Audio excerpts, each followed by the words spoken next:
langsung dari belahan dunia lain. Jadi langsung dari sisi bumi yang sedang gelap nih saat ini. Sekarang jam Iya, berapa di situ Mas Abi? jam setengah 12. Setengah 12 ya. Terima kasih Ya. sekali nih sekali lagi loh Mas Abi sudah meluangkan Ini waktunya. ini aku mau sambil makan tapi sana lagi pada puasa ya di sana ya. Iya, tapi silahkan kok. Kita udah tahan Enggak uji nih, semua bercanda ini nih, pasti. bercanda nih. Ya, bercanda kok. Oke.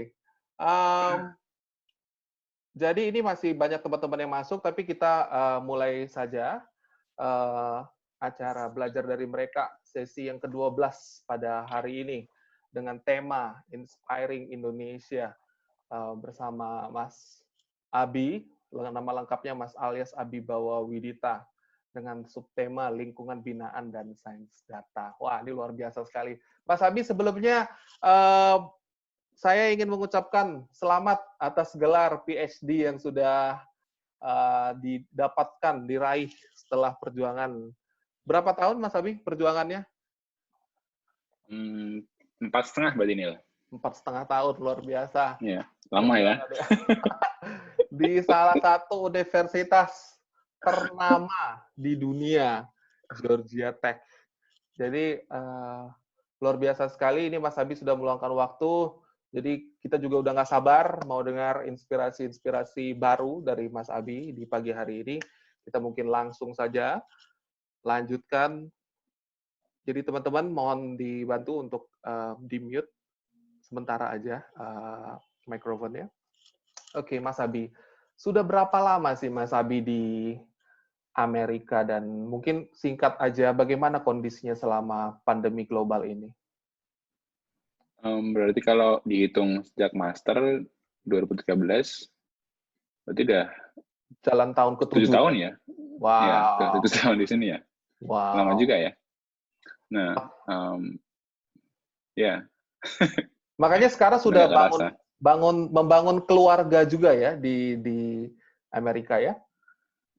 Iya, jadi kalau ditarik itu kan, tapi dulu anakku lahir di Jogja sini, jadi selesai master 2015, Ya. harusnya mulai PSD-nya selesai master Mei 2015, harusnya mulai PSD Agustus, Ya. aku minta ke advisor supaya mundur, jadi mulainya Januari aja. Hmm. Terus ya dah, sejak itu working on PSD sampai sekarang ini. Selama 4,5 tahun dan akhirnya sudah meraih gelar yang dikejar selama ini ya. Ya, so Wow. ya. Jadi bagaimana kondisinya selama pandemi ini ya? Kalau kita lihat dari berita kan, uh, iya lumayan besar juga ya yang efeknya di Amerika. Ya, keluarga juga sering nanya kan, gimana di sana gitu kok, kasusnya kok banyak banget. Ya. Well, di sini kan juga lebih banyak testingnya ya, so aku kurang ingat berapa angkanya, tapi kan di Indonesia kalau nggak salah 0,3 tes kan per 1.000 orang. Ya. Jadi di sini kan naik, jadi understandably juga, jadi kemudian lebih banyak case yang terdetek. Wow. Nah, jadi ini singkat ini untuk gambarannya Mas Abi selama di Amerika. Nah, ya, selamat atas gelar PSD-nya Mas Abi. Nah, bisa jelaskan sedikit nggak Mas Abi untuk eh, penelitiannya gitu. Mungkin ini kan 4,5 tahun, jadi kita compact sedikit aja. Jadi mungkin 0, sekian persennya yang kita pengen tahu itu penelitiannya tentang apa, Mas Abi? Jadi dulu tuh berangkat dari itu kan, dari ketika S1 kan sebenarnya. Ya. Jadi dulu ngerjain tugas akhirnya tentang TOD. Oke, Jadi transit oriented. setelah itu kemudian terbawa sampai sekarang. Jadi Wow. kalau di meskipun sekarang nggak necessarily about theory itself, tapi kan dalam umbrella risetnya di literatur travel behavior.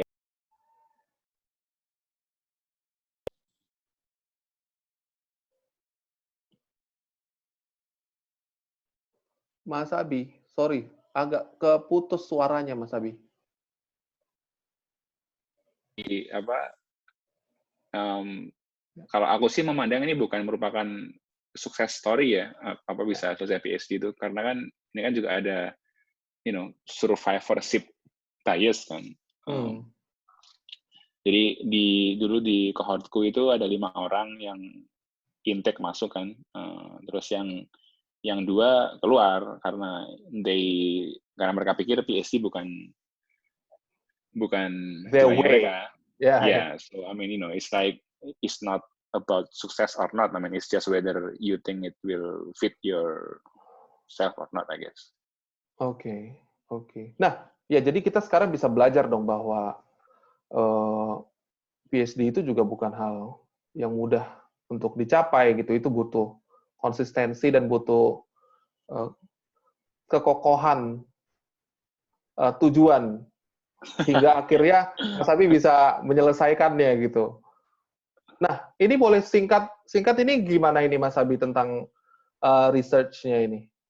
Build environment travel behavior. Jadi apa sih yang dipelajari tentang, singkat aja mungkin, tentang travel behavior ini? Iya, jadi yang apa ya intinya ya?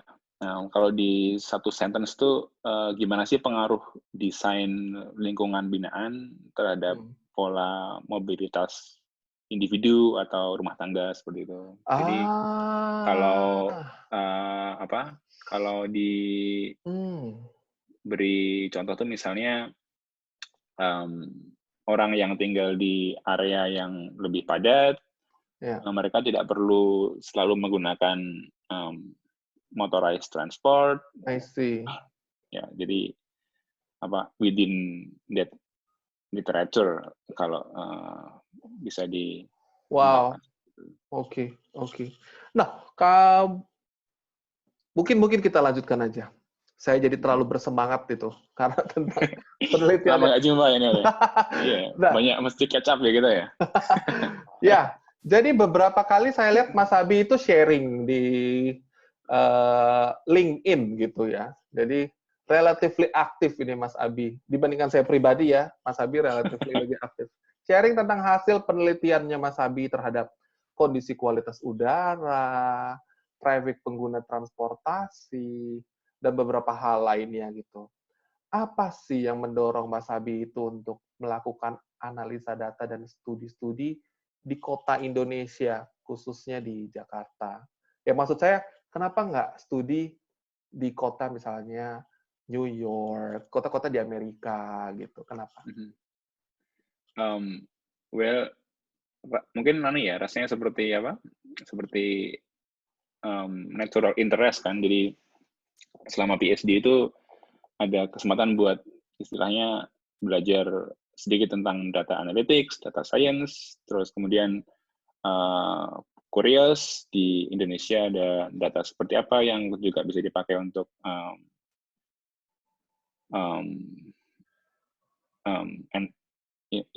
analisis seperti itu. Jadi itu lebih seperti katakanlah seperti part-time work selain doing research.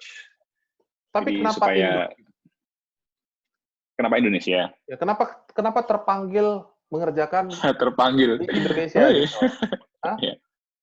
Enggak, ya kan supaya punya observasi, eksplorasi sebenarnya apa sih yang available di Indonesia dari segi data. Jadi yang aku notice dari selama di US kan they have all those data that you might possibly imagine. Oke. Nah, terus ada nggak sih data yang juga bisa kita explore, kita observasi di Indonesia? Oke. Jadi Mas Abi berusaha men-set up atau mengumpulkan data-data ini gitu. Iya, to some extent that what we did, ya. Wow, luar biasa. Nah, ini yang kita bisa pelajari juga. Jadi kalau ada hal yang belum dikelola, ada hal yang belum tereksplor, kita explore, kita ciptakan kesempatan itu. Gitu ya, kira-kira ya, Mas Abi ya. Nah, sepanjang beberapa tahun ini, apa yang mendorong Mas Abi bisa konsisten dari lulus sampai saat ini membangun karir di dunia riset dan akademis gitu? Honestly sih yang apa sekarang sih masih sebatas apa ya istilahnya sebatas kuku kan, maksudnya saya belum belum belum belum doing anything meaningful in academic sense. Jadi setelah PhD ini kan lebih seperti entry yang katakanlah memberi kredensial bahwa saya bisa melakukan riset, bisa melakukan penelitian. Jadi yang misalnya dalam slide ini kan, ini ada satu riset yang saya kerjakan dengan beberapa kolega, itu intinya kan untuk menjawab pertanyaan seharga 1,3 billion question. Jadi bisa nggak sih kita sebenarnya itu menganalisis efek dari pembangunan MRT Jakarta terhadap congestion, terhadap kemacetan. Nah, kemudian dari tim, kemudian kita ada inisiatif supaya bisa dapat data dari Google API. Jadi kita query data dari Google selama 3 bulan untuk akhirnya bisa mengobservasi efek MRT Jakarta terhadap kemacetan di level koridor. Jadi kalau dari grafik ini kan ada semacam indikasi koridor Rasuna Said ya? Iya, jadi misalnya, sorry.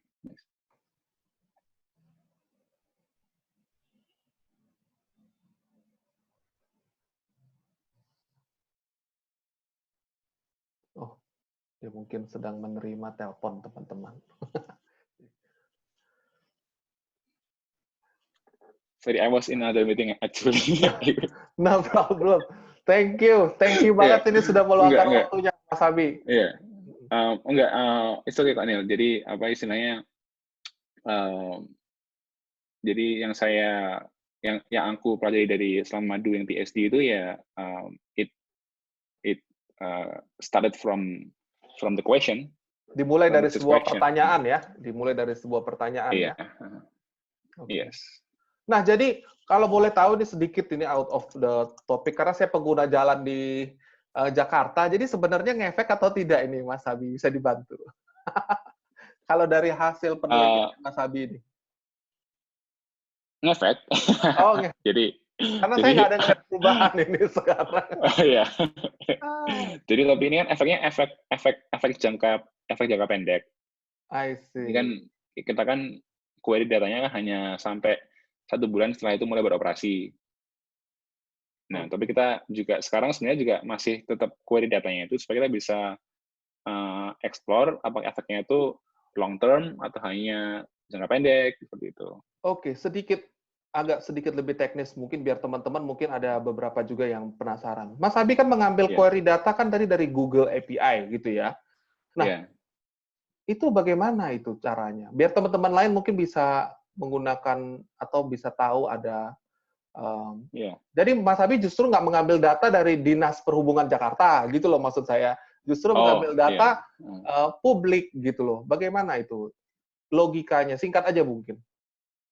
Ya, itu pakai software namanya R untuk kita develop semacam script gitu kan, untuk automate the process, kita bisa dapat datanya itu selama sekian hari, selama setiap hari.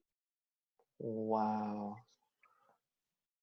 Terus, jadi ada beberapa, kemarin saya jadi teringat salah satu narasumber itu Mas Zuardin Akbar, juga sangat advance dengan penggunaan aplikasi teknologi. Jadi ini kurang lebih mungkin sama ya. Jadi Mas Adi kan pakai apa? Python ya? Iya.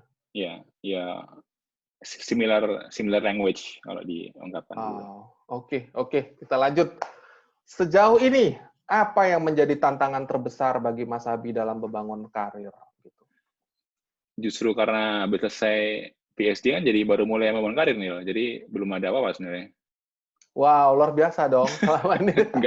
Tapi sampai sejauh ini, jadi Atau mungkin saya ganti sedikit pertanyaannya. Hingga saatnya Mas Abi mencapai gelar edukasi ini kan, PhD gitu, strata 3 ini.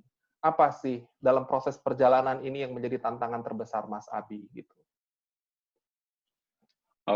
Ya, dulu tuh ketika awal-awal mulai PhD itu baca disertasi orang lain, terus dia di halaman acknowledgement-nya tuh bilangnya tuh treat your PhD as a job. Jadi I guess that's what I was trying to do. So tapi juga ada sih banyak faktor-faktor lain ya.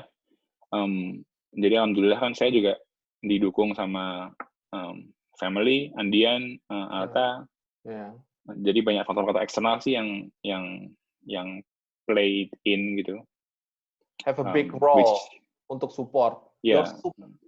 Yeah, I mean like even kayak misalnya apa ya, kayak tata usaha di kampus yang mengurus paperwork itu kan juga berkontribusi. Jadi rasanya kalau diungkapkan tuh everyone is working to help you and being there to help you.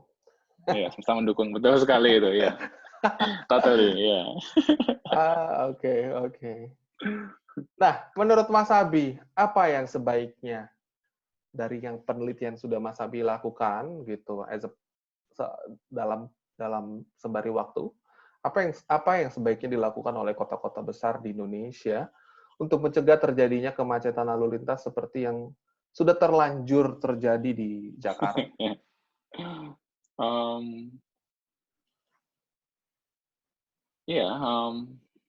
I don't know.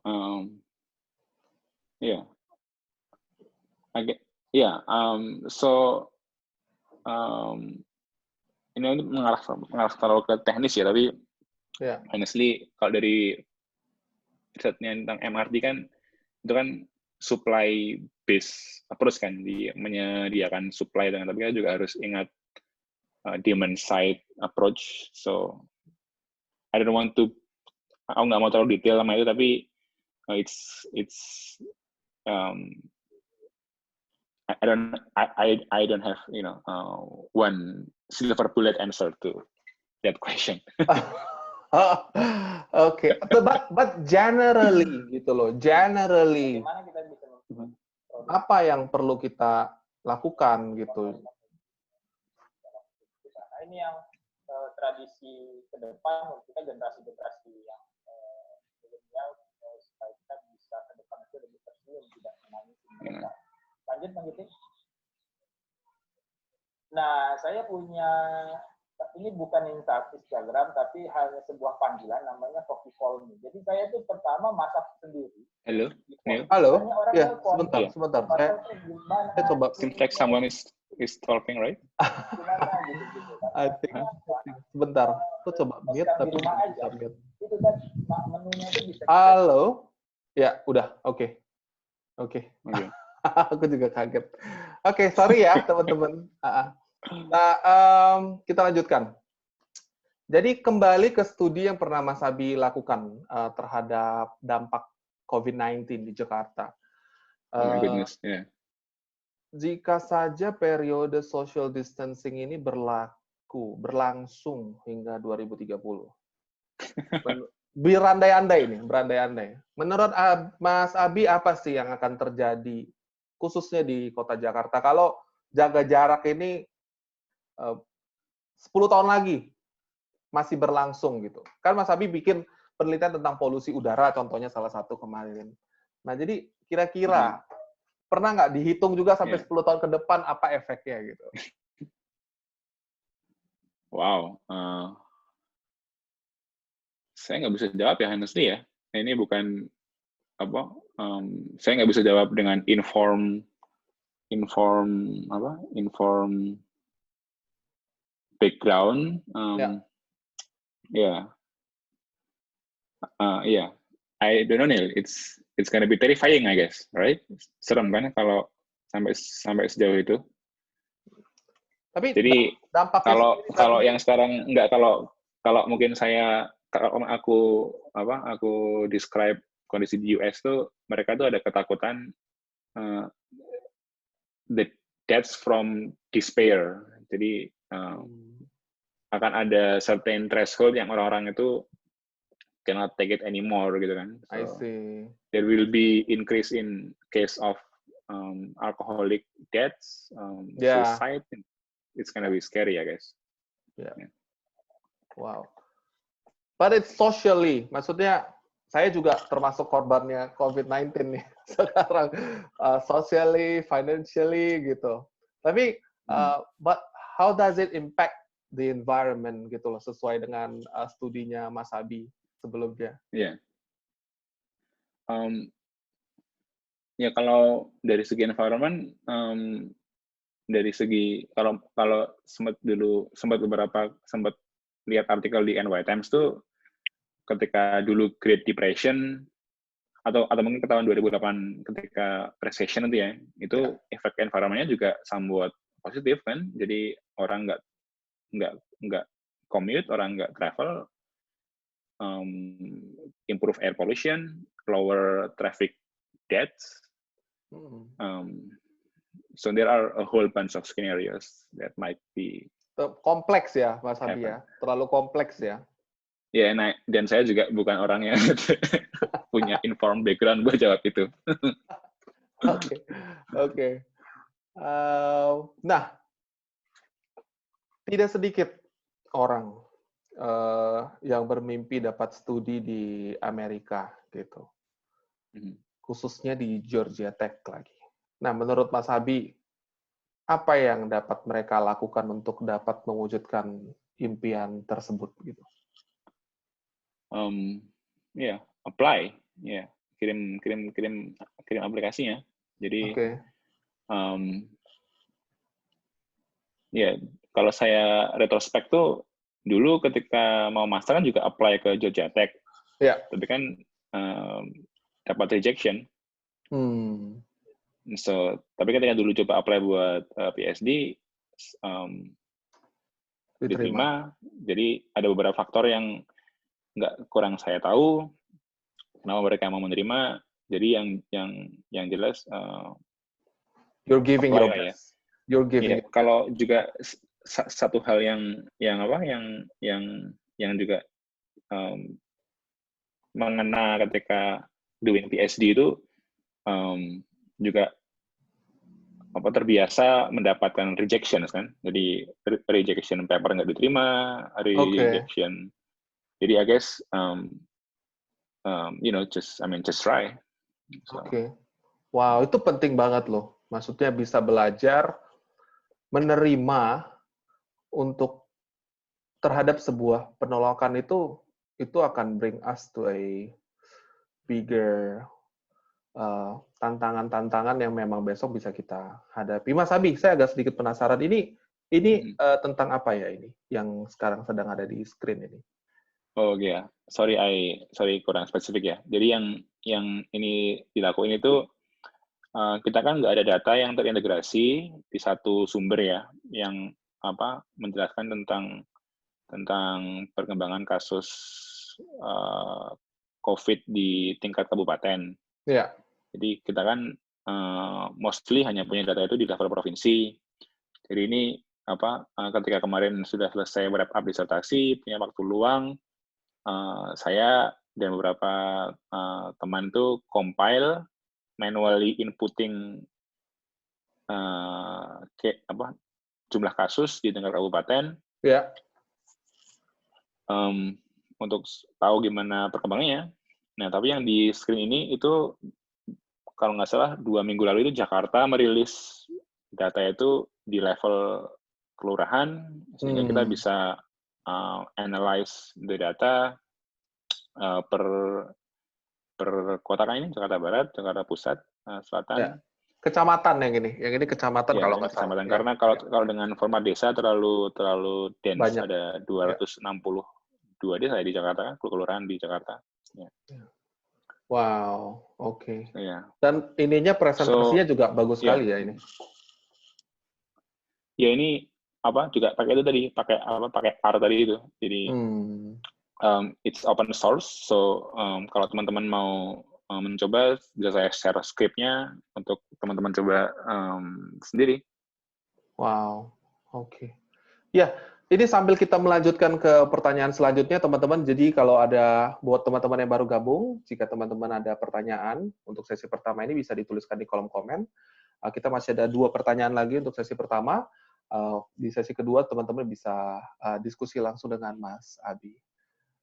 Oke, ini pertanyaan yang kita tanyakan kepada semua narasumbernya kita. Jadi tanpa Oh, wow. Oke. ya, semuanya kecuali Pak Yori Antar. Jadi 2020, Mas Abi. 2020 ini kan memang tahun yang luar biasa ya bagi sebagian besar orang. Jadi kita cuma pengen tahu singkat aja, ini nggak perlu ada penjelasan. 2020 menurut Mas Abi buat millennials, kerja kantoran atau entrepreneur? Buat saya sendiri atau buat orang lain? Opininya Mas Abi sendiri. Oh, oke. Opini. Either kantor atau entrepreneur, as long as you finish your job, that's good. Oke. That's good. Yeah. That's a good one. Nah, ini right? Ya, ini penelitian Mas Abi juga ya, ini ya. Air Quality Index.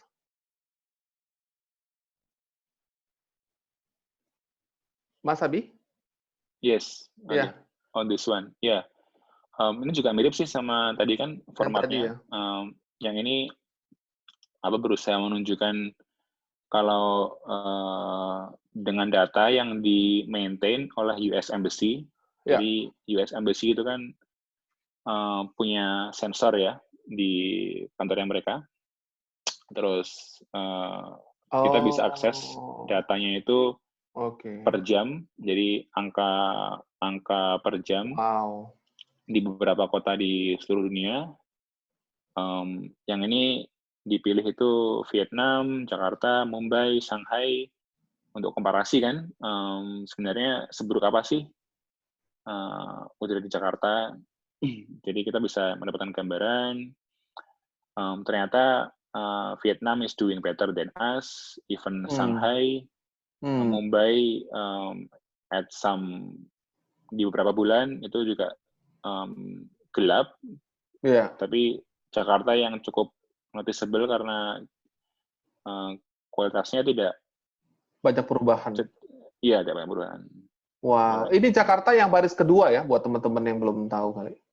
Baris kedua, ya. Wow. Oh, jadi kita bisa lihat langsung. Jadi ini istilahnya?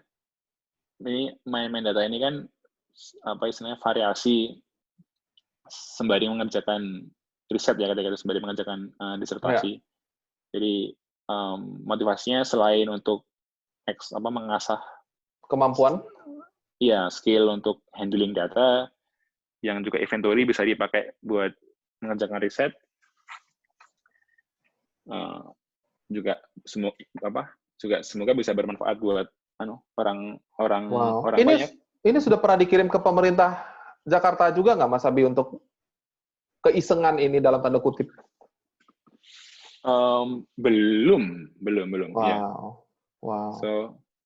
So if kalau ada yang tertarik bisa silakan, bisa digunakan. Wow, oke. Nah, ini pertanyaan terakhir sebelum kita masuk ke sesi kedua. Jika pemerintah RI memiliki program 100 hari kerja setelah dimulainya periode pemerintahan yang baru. Nah, Mas Abi nanti saat kembali ke Indonesia, yang saya juga belum tahu kapan gitu setelah PhD ini, ya kan? Kira-kira 100 hari pertama itu program kerjanya itu apa sih kira-kira?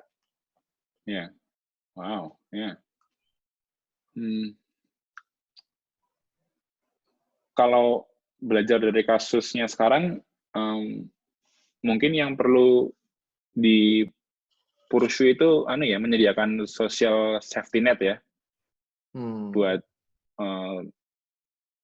terutama masyarakat lapisan menengah ke bawah kan. Jadi mungkin ide-ide seperti universal basic income bisa mulai dibicarakan. Wow, universal basic income. Kalau saya bahasa Indonesia kan bisa kayak penghasilan umum, gitu maksudnya. Iya, iya. Dibagi rata ke setiap. Oh, kalau teknisnya saya juga kurang Oh, ini hanya karena belajar dari kasus di sekarang kan. wow. Iya, Jadi kalau kan memang ada program begitu, bisa pulang besok, Mas ya. Abi, biar bisa langsung dieksekusi. Aduh, wah luar biasa ya, mulia banget ya ininya programnya saya itu benar-benar sangat sangat di luar ekspektasi saya. Jadi Oke. lagi-lagi Gimana nih? Ya. ya lagi-lagi maksud saya ternyata banyak orang yang mengedepankan kepentingan orang banyak dibandingkan kepentingan dirinya sendiri Mhm. gitu. Jadi I was expecting you to answer that you're going to build your career, akan membangun karirnya Mas Abi atau setup ini setup itu. Tapi enggak. Ternyata justru Mas Abi, Oke.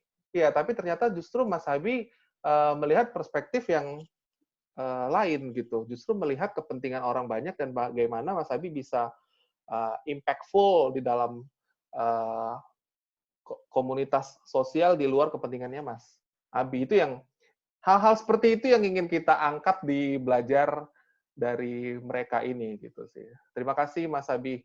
Terima kasih. Ya, thank you Neil, thank you so much. Nah, jadi ini kita sudah masuk ke sesi kedua. Ada beberapa pertanyaan dari teman-teman di kolom komen gitu. Mungkin Mas Abi juga bisa lihat. Salah satunya ini dari Pak dosen kita juga ini Pak Gun Faisal gitu. Halo Mas Abi, semoga sehat selalu dan selamat berpuasa. Mau nanya terkait untuk beasiswa sekolah di sana, langkah-langkah yang mesti dilakukan apa saja. Dan juga untuk apply ke kampus karena PhD dengan aeromotor seperti apa komunikasinya gitu. Ya, oke. Ya, good point. Jadi kalau kampus di US itu mostly bukan apply ke promotornya, tapi apply ke programnya. Ya. Jadi umumnya tidak ada format di mana aplikan itu kontak langsung ke promotor, apakah mereka mau menerima PhD student, tapi lebih ke apply ke program itu sendiri, nanti komite yang memilih aplikan itu akan mencocokkan aplikan interest sama research statement misalnya ke fakulti yang memang mau mengambil yang bersangkutan. Jadi sedikit berbeda dengan model yang misalnya di mana ya, di Jepang mungkin ya, di yang Jepang. kontak. Iya, jadi ini lebih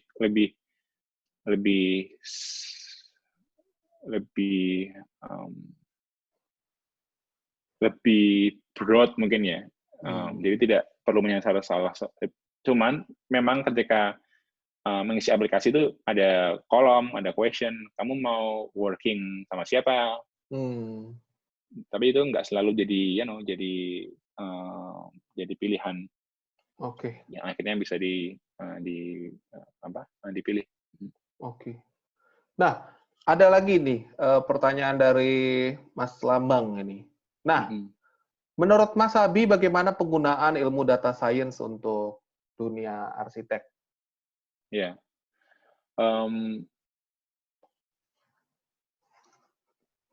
Tantangannya data science itu kan lebih cenderung ke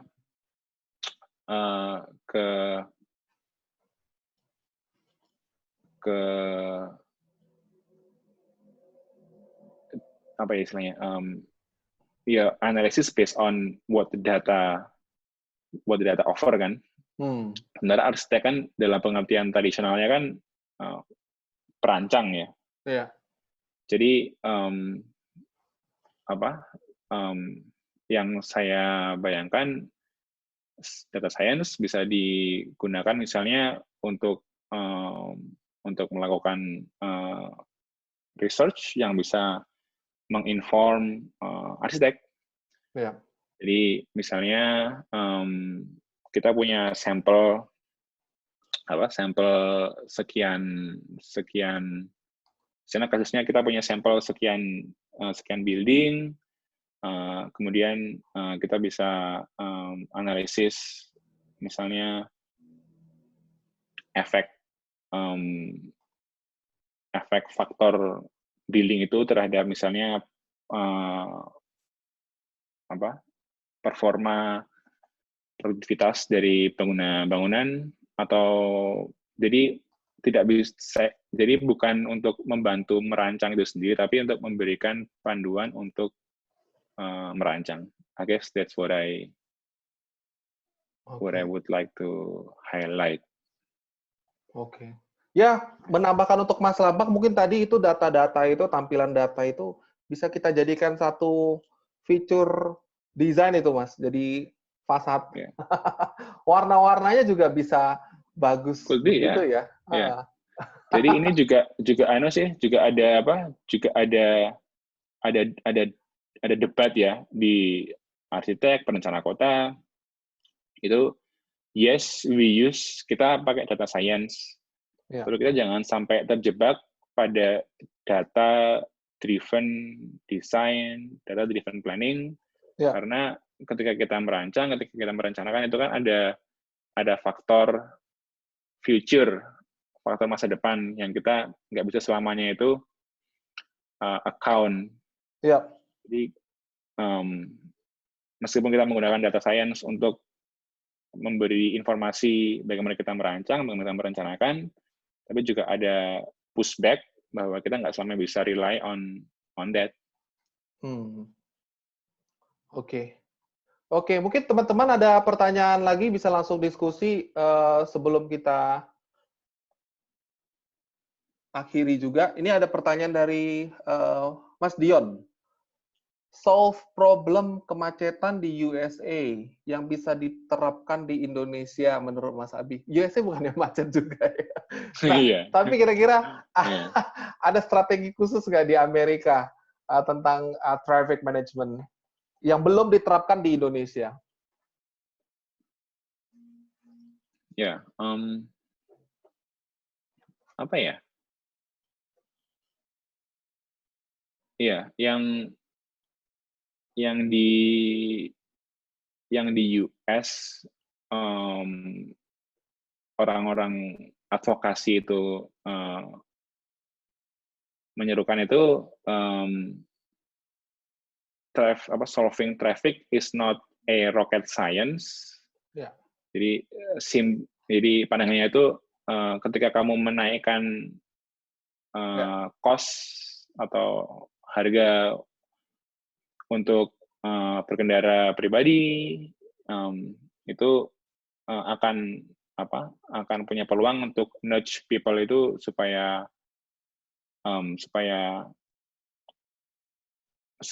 menggunakan moda yang lebih transportasi massal. Oke. Ya, jadi itu kan juga PR besar kan di Amerika. Jadi harga mobil murah, harga bensin murah, terus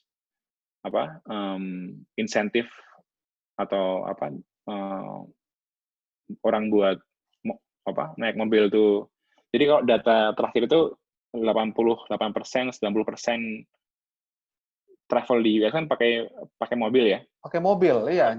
Justru begitu ya di Amerika. Ya, kalau di Indonesia kan 60% sepeda motor kan, sepeda motor. Jadi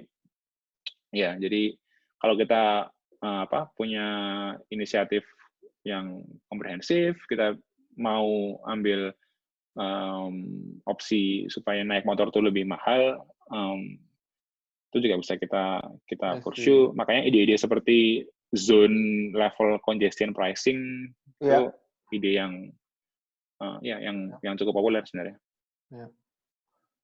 Jadi nggak bisa sendirian ya, Mas Abi ya. Perlu ada kebijakan lain dari pemerintah juga ya. Iya, dan nggak hanya pemerintah sebenarnya kan yang bisa berperan. Misalnya perusahaan juga bisa mengambil opsi telecommute seperti sekarang. Seperti saat ini ya, I see. Ya, So, Wow. Nah, ada lagi teman-teman yang ini ada yang baru masuk juga, ada beberapa orang yang baru masuk. Mungkin ada bisa langsung ditanyakan. Kita sudah di sesi kedua gitu. Jika ada teman-teman yang mau bertanya, bisa langsung di-unmute saja mikrofonnya, jadi bisa langsung diskusi sebelum kita akhiri sesi kali ini. Saya berikan kesempatan kepada teman-teman. Mungkin kalau sambil menunggu kesempatan dipergunakan untuk teman-teman, ada satu pertanyaan, Mas Abi. ya, Um, dari bagaimana? Happy. Oh, dari Happy. Ya. Ya, dari Happy ini. Sama dari Oh, ada dua ini. Ada Mas dua Adin. kakak sudah. Ada Sorry. Adin. Ya. Dari Happy, cerita dong suka duka data gathering tentang. Oh, oke. Suka duka mengumpulkan data di Indonesia, khususnya Jakarta. Yeah. Apakah sangat terbuka atau ditutup-tutupi atau ada yang bias? Bagaimana itu suka dukanya? Dan langsung kedua mungkin disambung dengan pertanyaan ini Mas Adin yang di Jerman. Bagaimana caranya kita bisa mengintegrate dunia riset dan praktis, khususnya untuk dunia built environment? Some people say our work will always only end up as papers. Gimana ini? Ya, kalau dari pertanyaan dari Happy,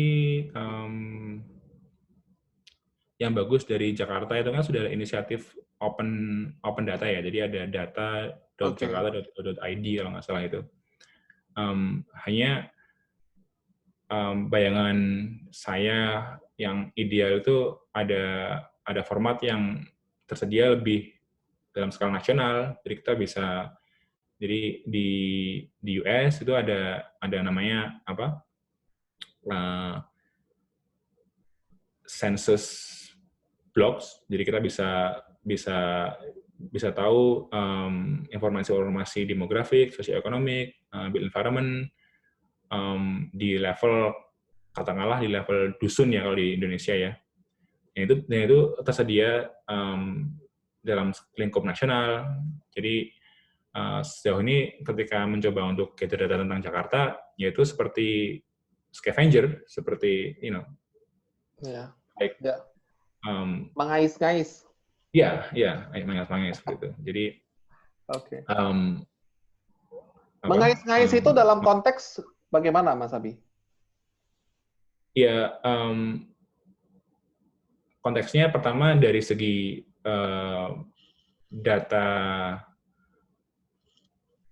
kemudahan untuk mencari data yang kita butuhkan.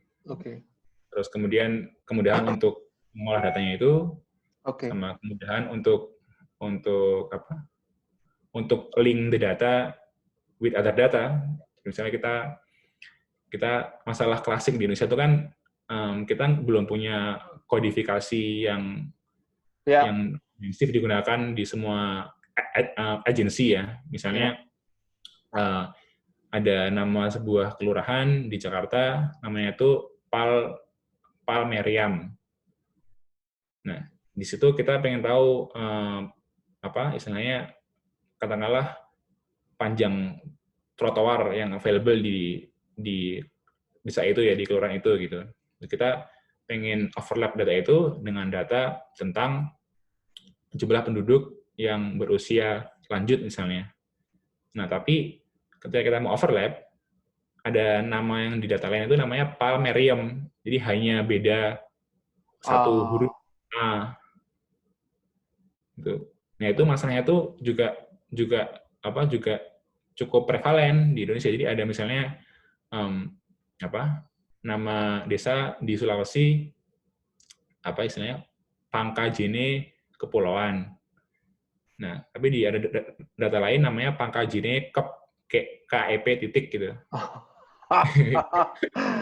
Nah, jadi, paham. Ya, jadi masalahnya bukan masalah ya, maksudnya masih ada PR banyak lah untuk tantangannya di sana. Oke. Nah, di situ nanti Mas Abi bisa memperbaiki ketika kembali ke Indonesia. Ya, bukan saya sendiri, kita semua. buat teman-teman yang ada juga, ini banyak dari akademisi juga bisa berkontribusi untuk hal tersebut. Nah, untuk Mas Zuardin Akbar, mungkin ini pertanyaan penutup saja, kita jadikan pertanyaan penutup. Bagaimana caranya untuk bisa mengintegrasikan antara dunia riset dan dunia praktis?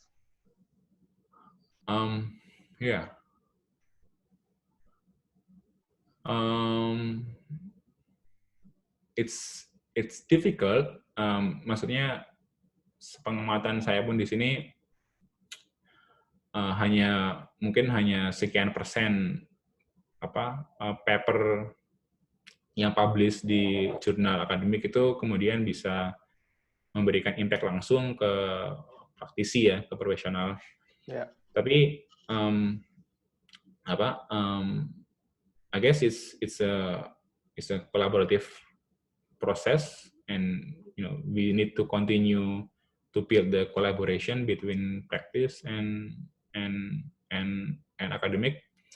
Okay. Jadi kalau ilustrasinya di sini tuh ada kan jurnal yang mengarah ke akademik, juga ada jurnal yang mengarah ke praktis, dan memang ada beberapa individu, faculty itu yang memang aktif membangun bridge antara dua jurnal itu. Jadi I guess inisiatif seperti one page summary of what the academic journal findings could inform policy making in real life ke praktisi, that will be great. Akan membantu ya. Ya. Yeah. Ya, setuju sih. Jadi maksudnya untuk menegaskan kembali, menurut Mas Abi perlu dibuat satu summary singkat agar bisa dijadikan pedoman bagi praktisi ataupun pengambil keputusan. Jadi, ya. Di namanya Journal of Planning, Education and Research ya. Itu ada kolom satu one page kolom itu yang memberikan ruang buat akademisi untuk menuliskan summary tentang riset yang bisa diaplikasikan untuk inform praktisi. Oke, mungkin begitu saja. Begitu banyak inspirasi yang kita dapat. Salah satunya juga yang terakhir ini bahwa kalau tadi going back pertanyaannya ke Gun tadi itu tentang PhD program, di sini tuh bisa langsung apply PhD tanpa master. Jadi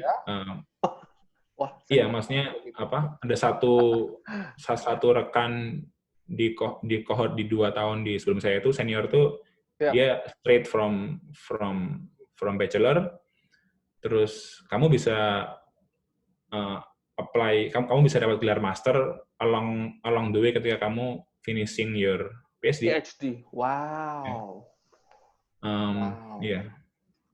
Dan juga kalau kamu merasa perlu dapat gelar tambah lagi, itu juga kamu bisa ambil kelas dan memenuhi syaratnya, nanti bisa dapat gelar itu. Jadi ada teman itu yang anak civil engineering, dia juga banyak menggunakan computational approach, terus dia ambil kelas di computer science, terus dia dapat masters.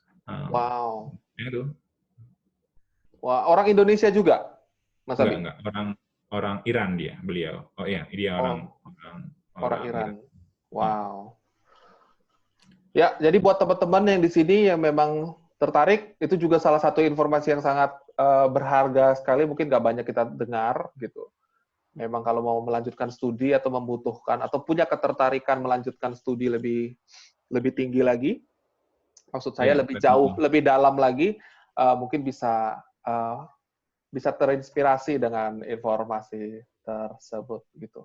Jadi terima kasih Mas Abi. Ini mungkin sekarang sudah jam 12:30 ya di situ ya. Sudah hampir 1:30. Ya, 1:30 pagi. Aku mau sahur dulu nih ya. Wah, mau sahur sekali aja berarti. Iya. Terima kasih. Terima kasih sekali Mas Abi atas waktunya. Masih banyak Neil. Kita It's banyak good to inspirasi. see you Ya, setelah lama banget nggak ketemu kan. ya. Kita juga di sini pasti teman-teman juga banyak yang sudah lama tidak berkomunikasi secara langsung dengan Mas Abi gitu. Jadi terima kasih. Moga-moga nanti kalau sudah bisa ketemu lagi di Indonesia. Ya, baik. Terima kasih Mas Abi. Nanti kita bisa kok setiap Jumat kan kita ada gathering lewat Zoom. Tapi kayaknya jamnya sangat sulit. Iya, itu sih yang tricky emang. So I'm sorry ya, belum bisa join kalau kemarin-kemarin. Kita mengerti. Akhirnya saya mengerti setelah mengundang Mas Abi ikut di. Ya, nah. Jadi teman-teman terima kasih sekali atas waktunya. Teman-teman jika ada yang ingin ditanyakan langsung ke Mas Abi bisa dilanjutkan di grup belajar dari mereka di grup kita atau langsung ke LinkedIn-nya Mas Abi yang sudah saya share via poster-poster yang kita distribusikan. Semoga apa yang kita dengar dari Mas Abi ini dapat memberikan inspirasi, motivasi yang baik, mendorong kita untuk terus berdampak kepada orang-orang banyak seperti yang Mas Abi cita-citakan dalam 100 hari kerjanya nanti ketika dia kembali ke Indonesia. Mungkin kata-kata penutup dari Mas Abi. Well, stay safe and healthy, I guess. Yeah. Oke. Mungkin begitu aja. Neil, pagi hari ini dan di tengah malam di sana di Georgia. Terima kasih teman-teman sudah menyediakan waktunya. Sampai jumpa besok di jam 4 sore dengan Ibu Arsitek kita, Mbak Andesita Oki. Sampai jumpa. Terima kasih atas waktunya. Thank you.